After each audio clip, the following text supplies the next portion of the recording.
Bien, tenemos una fiesta aquí porque tenemos un invitado que no le interesa ni cargos, ni le interesa la política, solamente le interesa la producción, tanto en su país como en el nuestro. De manera que en este momento él viene a ser como un oasis en este maremoto de política. Se trata del amigo querido, el doctor Mario Bolaños, que siempre nos trae cosas y que hoy tiene dos temas. Uno es un asunto con un posible brote de una enfermedad y el otro es lo que yo quiero adelante. Yo quisiera que Mario nos diga, primero, hay una especialidad, tanto en medicina como en veterinaria, que son las enfermedades comunes a humanos y animales. Eso siempre se ha manejado. Pero también ahora tenemos que determinar una enfermedad desconocida, invisible, con el 50% de falta de información. No es que falta la vacuna, ¿no? Porque la vacuna en este caso es lo de menos. Usted puede ni siquiera la prueba, usted puede comenzar inmediatamente a tener su tratamiento preventivo y cuando comiencen síntomas, tratamiento curativo, que es impedir que ese virus baje a vía respiratoria profunda.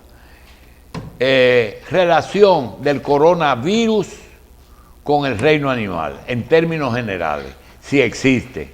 Segundo, y de existir, cómo ha afectado el animal al humano o el humano al animal. Y si, además del famoso murciélago en China y cosas por el estilo, que nos hable primero un poquito de la relación humanos-animales en el coronavirus.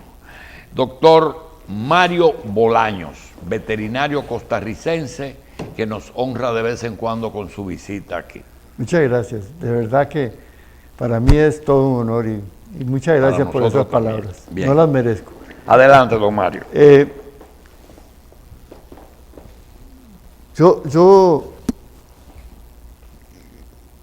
quisiera acomodar un poquito la mente para tratar de unir todas las ideas que se nos vienen en este momento a raíz de esa pregunta que usted acaba de realizar.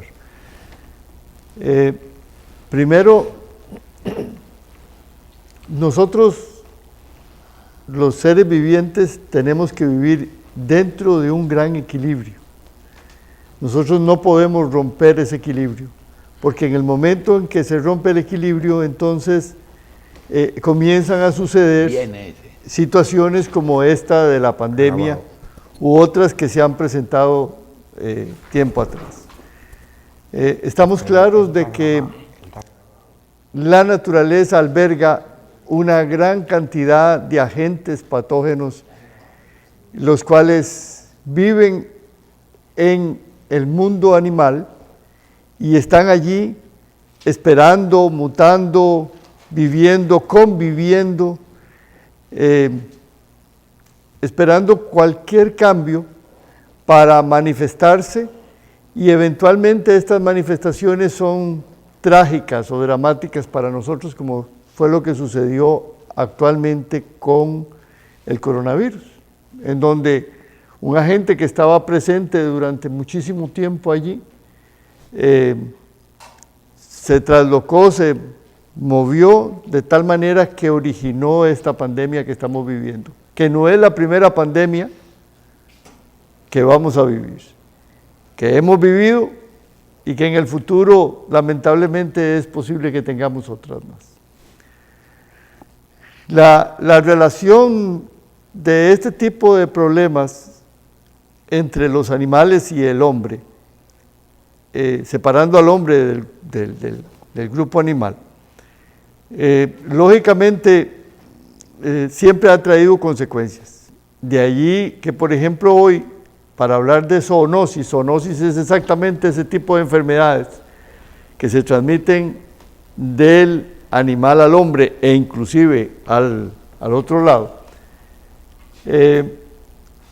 hay muchas enfermedades de este tipo que tenemos nosotros en nuestro medio, en nuestro diario quehacer.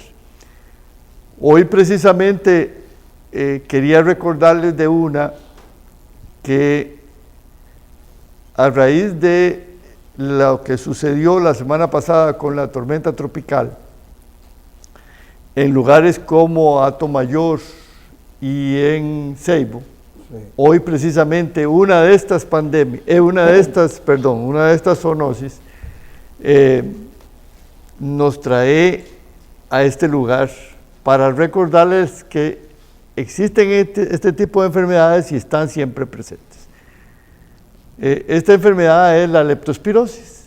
Es una enfermedad que ha vivido siempre durante mucho tiempo con nosotros. Es una zoonosis que se transmite entre animales y al hombre. Es una enfermedad que es emergente. En el humano podría convertirse en epidemia, lo cual es sumamente serio. Y en animales nosotros hemos convivido con ella, la hemos ignorado un poquitico, no está dentro de nuestras luces, entre nuestros flashes prioritarios. Sin embargo, a raíz de estas inundaciones y de estos movimientos es cuando a nosotros esta situación nos preocupa. Voy a hablar de la parte animal. Esta es una enfermedad que se caracteriza o se presenta de dos maneras, una aguda o una crónica. En la aguda nosotros vemos una suspensión de la producción de leche, lo cual es muy serio para nuestro país. Vemos ictericia, que es una coloración amarilla por problemas de funcionamiento del organismo, y vemos orina en la sangre en la orina, sangre en la orina, hemoglobinuria. Esto es en el caso agudo de la enfermedad. En el caso crónico de la enfermedad, que es con el cual hemos vivido por más tiempo, nosotros vemos abortos, principalmente en el último tercio de la gestación, vemos infertilidad, retención de placenta, animales que nacen muertos o natimuertos, y vemos animales también que nacen sumamente débiles. Todas estas condiciones que podría uno pensar en otro tipo de enfermedades es lo más preocupante, porque entonces uno al final dispara con un rifle de perdigones a un montón de cosas, porque lamentablemente muchas veces se nos olvida de que podemos tomar una muestra y mandar al laboratorio para exactamente diagnosticar y atender el problema que tenemos hoy. Ahora bien, ¿cómo se transmite la enfermedad? Ahí es la asociación de las inundaciones y los problemas que nos trajo la tormenta con esta enfermedad. Y es precisamente, la enfermedad se puede transmitir entre animales a través de la orina o de las excretas de esos animales, como la placenta a la hora del parto. Puede transmitirse mediante vectores como los roedores o otros animales como los perros, etc. Y puede haber una unión entre animales, vectores y el agua. O sea, el agua puede ser precisamente la que trajo el problema a otros animales e inclusive al hombre, que es lo más lamentable. Ahora bien, ¿cómo penetra? Por las mucosas y por la piel. Pieles que podrían estar laceradas o pieles inclusive sanas cuando hay demasiada exposición. ¿Cuál es el motivo de que hoy esté yo sentado delante de ustedes, agradeciéndole a Revista 110 que nos permita este momento? Es recordarles a ustedes, amigos productores, que a la presencia de cualquiera de estos síntomas, de estos signos que pueden presentarse con sus animales, recurran al apoyo técnico que tengan en su comunidad. llámese Ministerio de Agricultura, llámese en asociaciones de ganaderos, Veterinarios. etcétera, veterinarios, para que los ayuden con determinar fehacientemente si estamos en la presencia de la leptospirosis o puede ser otro tipo de problema. Hay vacunas, sí, tenemos vacuna, está disponible en el mercado y hay tratamiento inclusive. La dihidroestreptomicina es un tratamiento totalmente efectivo, amoxicilina. Dígame la edad en bovino que se debe vacunar, el programa de vacunación de leptospirosis. El programa de vacunación de leptospirosis es sencillo.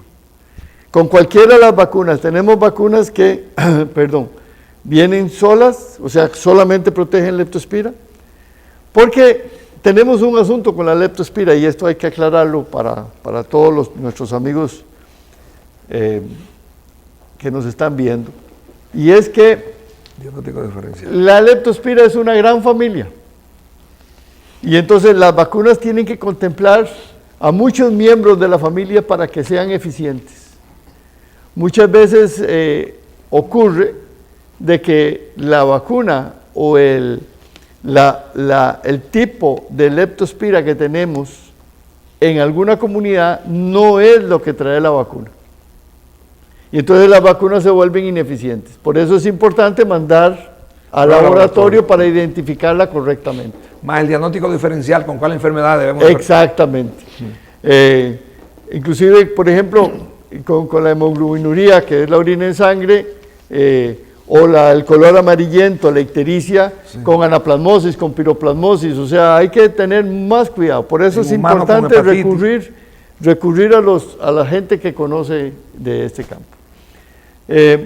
Como les decía, hay tratamiento, o sea, no es una enfermedad que sea un grave problema. Lo que sí es un problema es que hay muchos animales que se convierten en vectores y que siguen durante toda su vida portando la enfermedad y contaminando al resto de animales. Por eso es importante hacerlo. La vacunación es sencilla, la vacunación es, se aplica la vacuna, hoy puede aplicarse parejo, se revacuna aproximadamente al mes, 21 días a 30 días después, y una revacunación anual, una sola vez. Ya no hay que hacerle la doble. ¿Por qué la primera se hace doble? Como ustedes saben, nosotros tenemos un problema con las vacunas, que por más buenas que sean las vacunas, solo cubren el 80%. Por la cadena de frío. Exactamente. Y entonces nosotros tenemos que tener mucho cuidado y siempre reutilizar, en este caso, la revacunación. Porque si no... Hacer una segunda... Exactamente, porque si no van a haber animales que usted cree que están vacunados y no lo van a estar. Y entonces de allí la problemática. Y esto es con todas las vacunas que tenemos nosotros en la edad, la primera que se pone, ¿a qué edad? Hablando ya de bovino. Podemos ponerla, a ver, dependiendo de la marca, ellos tienen varias cuestiones. Hay personas que lo ponen desde a partir de los 3 meses, gente que lo pone a los 6 meses y lo revacuna al momento del destete, que es donde el animal sufre un gran estrés, y a partir de ahí es anual. Y las vacas se pueden vacunar normalmente, inclusive la literatura habla de que pueden usarse vacunas en animales preñados sin ningún problema, y no tienen periodo de retiro. O sea, son vacunas sumamente complacientes en cuanto a que se puede... Si hubiese que sacrificar el animal para la alimentación, se puede sin guardar ningún... Eso en el sector privado, el gobierno no tiene esa vacuna. Solamente el sector privado que yo conozca lo tiene, o sea, se puede recurrir. Y que conste, no hay mucha disponibilidad porque no es muy popular. Exacto, sí. Y entonces resulta que ahí tenemos el problema, inclusive... Pero aparece. Sí, señor, sí tenemos. No, la enfermedad. No, la vacuna sí. Nosotros en este momento, yo soy parte del apoyo que da la YAT y Progana a los pequeños productores lecheros. Nosotros, este miércoles yo me traslado para Atomayor para montar un preoperativo, un operativo ya de vacunación en la zona de Atomayor y Ceibo. Doctor Bolaños, un paréntesis, Sí. pero importante. Usted sabe que tenemos una pandemia en este momento que ni siquiera podemos determinar cuándo va a terminar ni en qué etapa está. Porque cuando usted tiene un sitio que ya están levantando medidas de restricción contra cuarentenas, en otro lugar o en ese mismo lugar ya están anunciando el rebrote. Hay lo que se llama prevención. Prevención en primera etapa de garganta y vías respiratoria alta en humanos. Y ya atención cuando baja bronquios y alvéolos. Ya esa es una situación bien clara.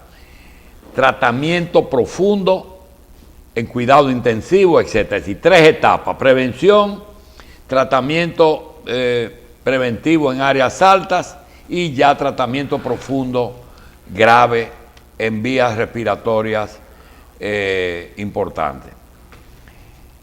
Vacuna. Usted sabe que en la vacuna hay un componente económico importante, en que te dicen, va a haber vacuna dentro de 6 meses, dentro de un año. ¿Y qué está pasando? Bueno, está pasando que están en proceso de investigación. No de descubrir, sino de investigar, porque son vacunas que se extraen de diferentes lugares. Ahora mismo nos mandan a decir que las que vienen del ADN pueden tener problemas futuros, pero ya eso hay que estudiar ADN.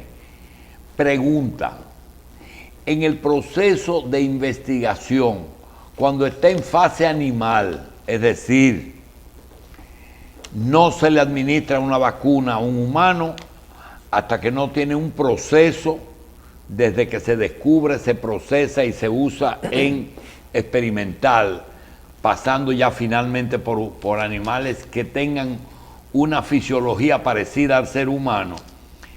¿Cómo se puede hacer una investigación en un animal que todavía no se haya descubierto que está afectado por el COVID? Ahí es donde, para eso es que existen los famosos protocolos. Los famosos Protocolos. O sea, nosotros tenemos que regirnos no por me si ocurres.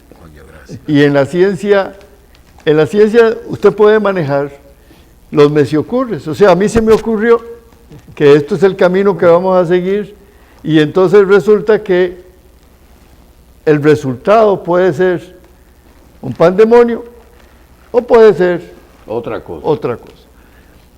Nosotros vemos los me si ocurres de gente muy preparada, por Dios. O sea, estamos hablando, lo que pasa es que hay veces tenemos el sentido común, que es el menos común de los sentidos, medio alterado. Entonces tenemos el caso de Suecia. Que abrieron y tuvieron peores resultados. Ya. O el mismo Estados Unidos que intentó abrir la economía. Ya. Porque entendía que los efectos ya. O sea, entonces, hay cuestiones de sentido común. O sea, nosotros tenemos, esta enfermedad tiene, en la primera etapa que usted acaba de mencionar, tiene una característica. La característica es que necesita 2 individuos a una distancia para que la enfermedad se transmita. Si esta característica usted la rompe, entonces usted se garantiza no que la enfermedad no se dé, sino que se dé de una forma más suave en el tiempo. ¿Qué nos permite esto? Nos permite prepararnos más.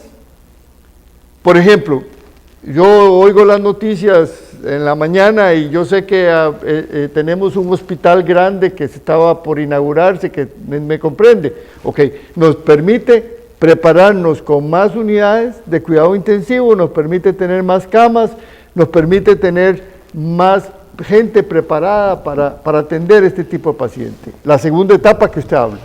Pero la primera etapa era fundamental.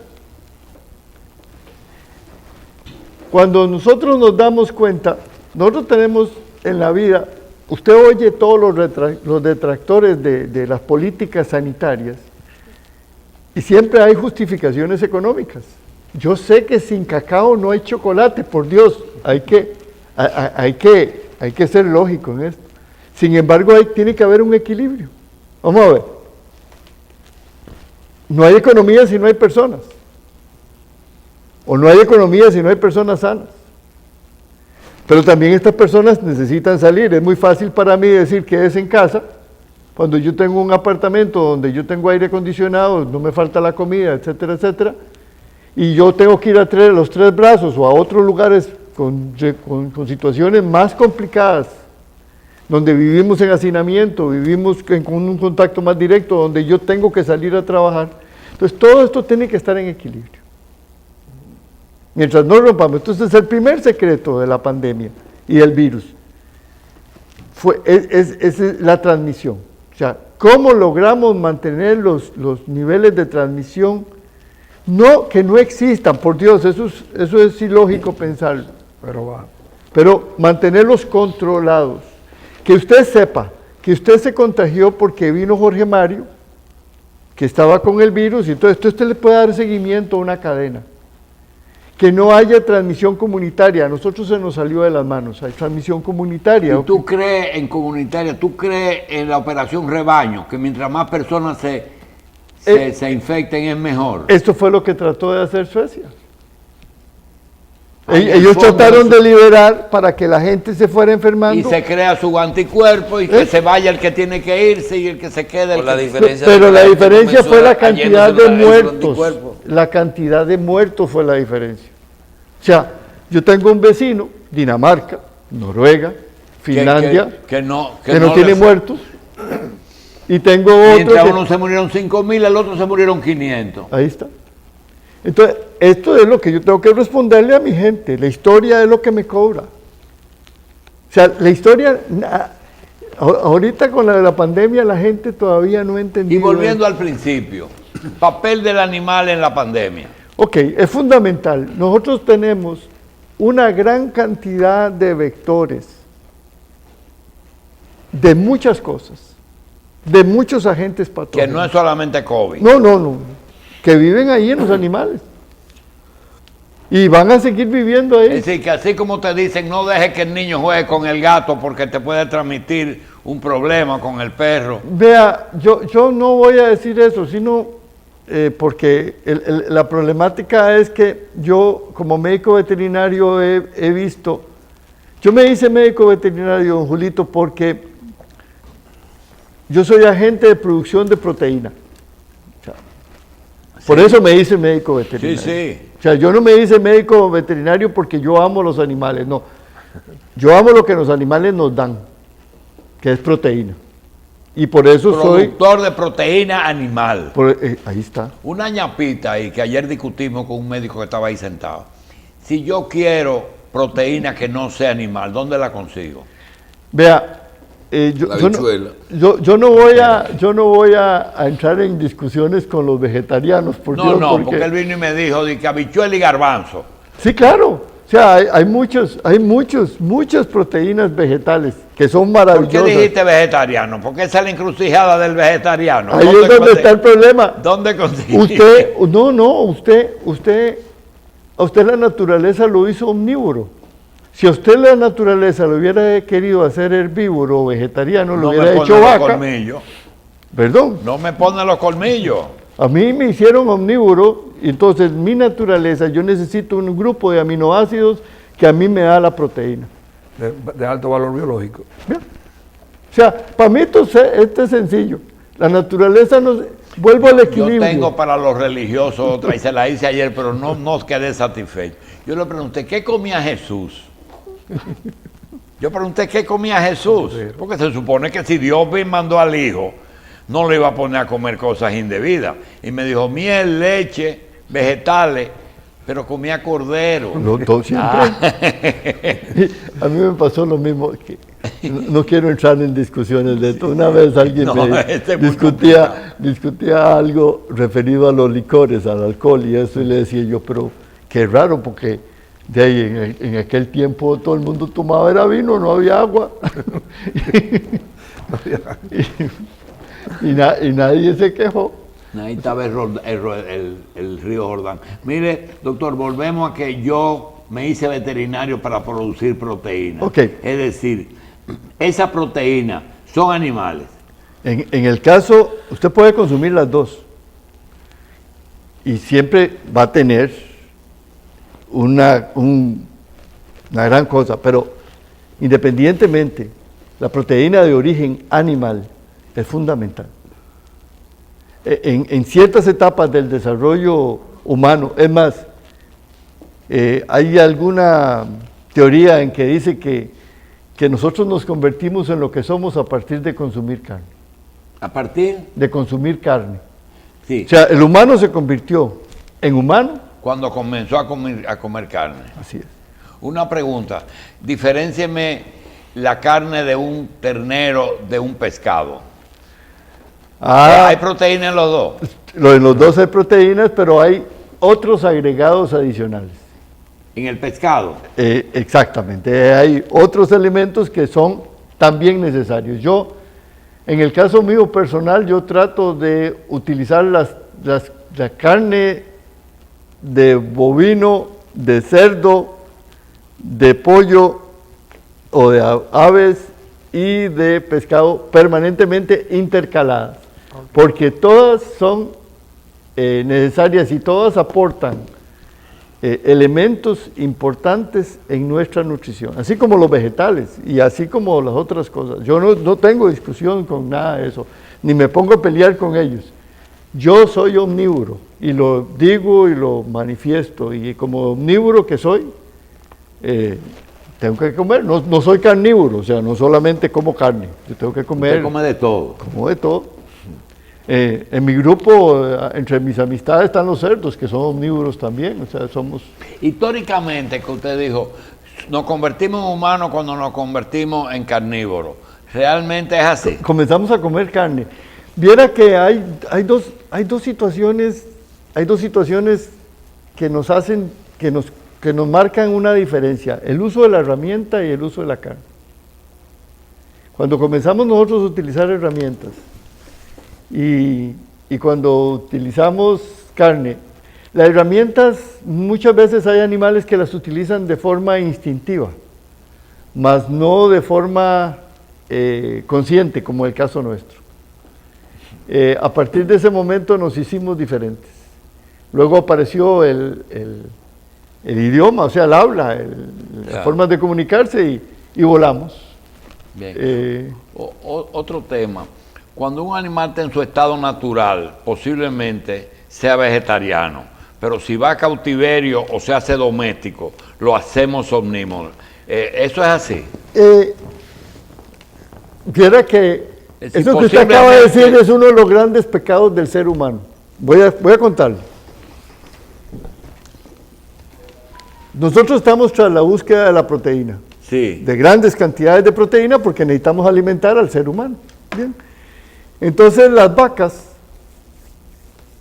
son herbívoras, usted lo sabe, son Sí. herbívoras rumiantes, Y etcétera, rumiantes etcétera. también. Muy bien. Algunos de nosotros que son pensadores creyeron que podían, y lo hicieron, creyeron que podían agilizar la producción de proteína dándoles proteína A las vacas. a las vacas. Entonces convirtieron a las vacas, de una forma de decirlo, en caníbales, porque la proteína que le dábamos era harina de carne y harina de sangre a esas vacas para aumentar su productividad. ¿Qué nos resultó de esto? Nos resultó de esto el desastre más grande, que fue el problema de las vacas locas. Ah, ya. Resulta que entre algunas de las vacas venía un prión. ¿Qué es un prión? Un prión, o sea, nosotros hablamos siempre de virus, hablamos de bacterias, hablamos de hongos, ¿me comprende? O sea, ese tipo de cuestiones. Pero tenemos algo que es lo más malo que hay, ¿Cuál porque es indestructible, se llama el prión. El prión, él se come a sí mismo. Y entonces él se mete en el cerebro, sea, esto es una enfermedad que lo tenemos desde hace muchos años, o sea, es histórica, siempre ha estado presente. Se mete en el cerebro y convierte el cerebro en una esponja, llena de huequitos. Que lo absorben.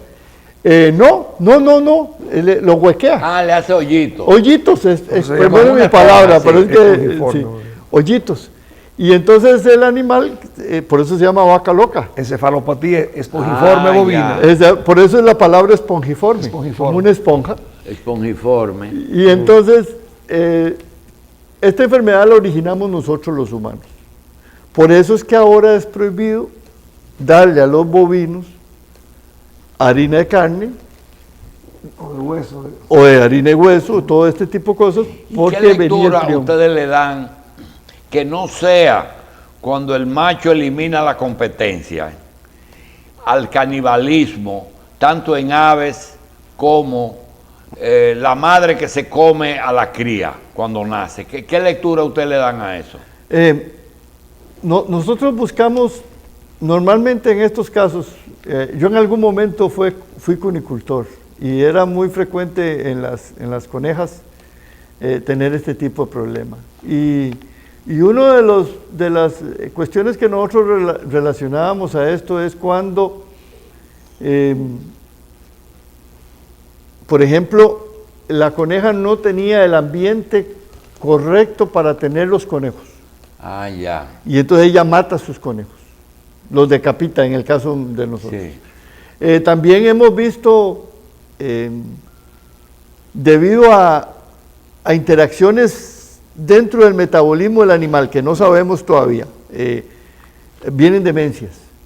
Y esas demencias pueden ser hormonales o de algún otro origen que producen que el animal no reconozca a la cría y la elimine. Eso es muy frecuente. Y que el macho elimine a los machos que nacen. Eso es más normal, es la competencia. Por eso nosotros en el caso de la coneja y el conejo, nosotros sacamos normalmente al conejo. Doctor Bolaño, usted sabe que nosotros tenemos un sentimiento especial para ustedes, los que estudian esa profesión que es el veterinario. Porque los humanos estudiamos a los médicos y el médico atiende humanos, pero ustedes atienden todos los animales de todas las especies, es decir, que usted mismo puede atender un rinoceronte o un pececito.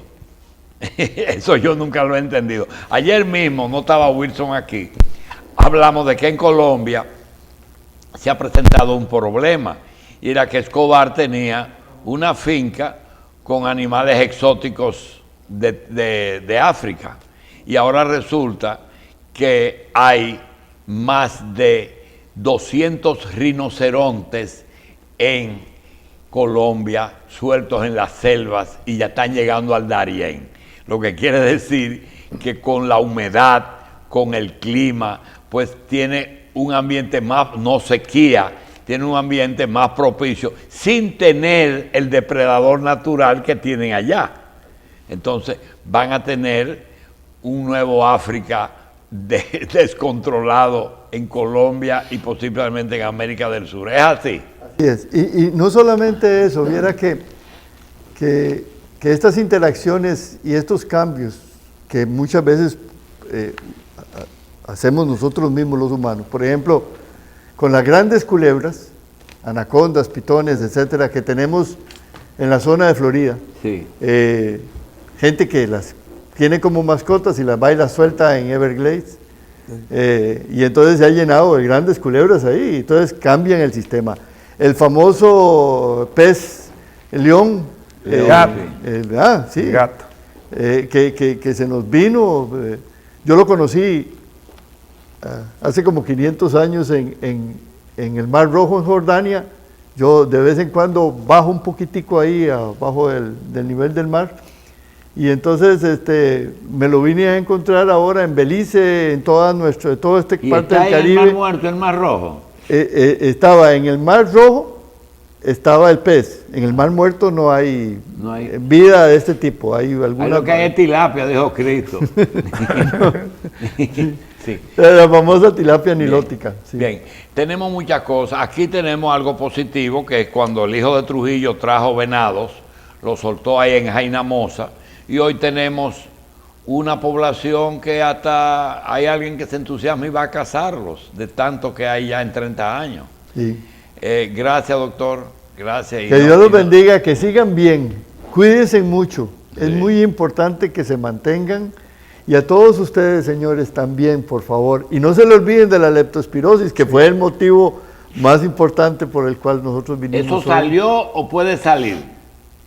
Puede comenzar a presentarse en estos 21 días después de ¿No la será tormenta. que existe y usted no nos quiere alarmar? No. Yo no quiero decir nada. Gracias, doctor. Que bendiciones, que estén bien. Gracias.